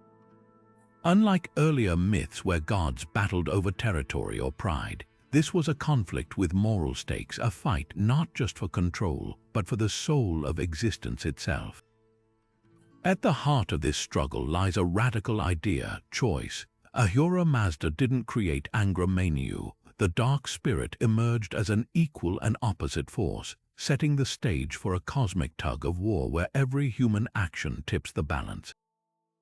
Followers of Zoroaster weren't passive worshippers, they were soldiers in this war, their prayers and deeds fueling Ahura Mazda's light or Angra Mainyu's corruption. This wasn't just theology, it was a call to arms, a demand that even the humblest farmer or king take responsibility for the fate of the world. The echoes of this dualism ripple through history. Some scholars argue it influenced Judaism's evolving concepts of Satan, transforming a mere heavenly prosecutor into the adversarial force seen in later texts. Christianity's battle between God and the devil, Islam's struggle between Allah and Iblis, even secular narratives of heroes fighting ultimate evil, owe a debt to Zoroaster's vision. But what set Zoroastrianism apart was its optimism. The faith insisted Ahura Mazda would ultimately triumph at Frashokriti, a final reckoning where fire would purify the world and even Angra Mainyu's corruption would be undone. Ethically, this duality became a compass. The Persian Empire under Cyrus the Great, the first to enshrine religious tolerance, drew on Zoroastrian principles of justice, a Shah opposing deceit drudge.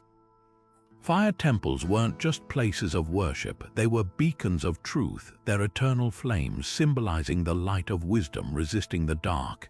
Yet the faith also acknowledged life's complexities. Angra Mainyu wasn't a cartoon villain, he was a cunning tempter, exploiting hunger, greed, and doubt. Salvation wasn't guaranteed, it was earned through active virtue, a concept that would resonate in everything from Buddhist karma to Protestant work ethics. Today, Zoroastrianism's legacy lingers in unexpected corners.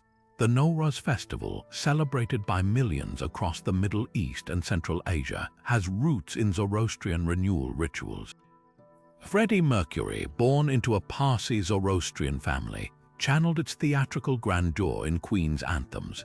And in a world grappling with climate change and authoritarianism, the old dualism feels newly urgent, not as a tale of supernatural foes, but as a reminder that the fight between creation and destruction isn't just divine. It's ours. From the blood-soaked epics of Mesopotamia to the shape-shifting trickster tales of the African savanna, these 30 myths prove one undeniable truth: humanity's oldest stories refuse to fade. They aren't relics of a forgotten past, but living things, adapting and evolving like the cultures that carried them across oceans and centuries. Whether carved into temple walls or whispered over campfires, they share a common heartbeat: our deepest fears, our wildest dreams, and our unshakable need to make sense of a world that defies easy answers.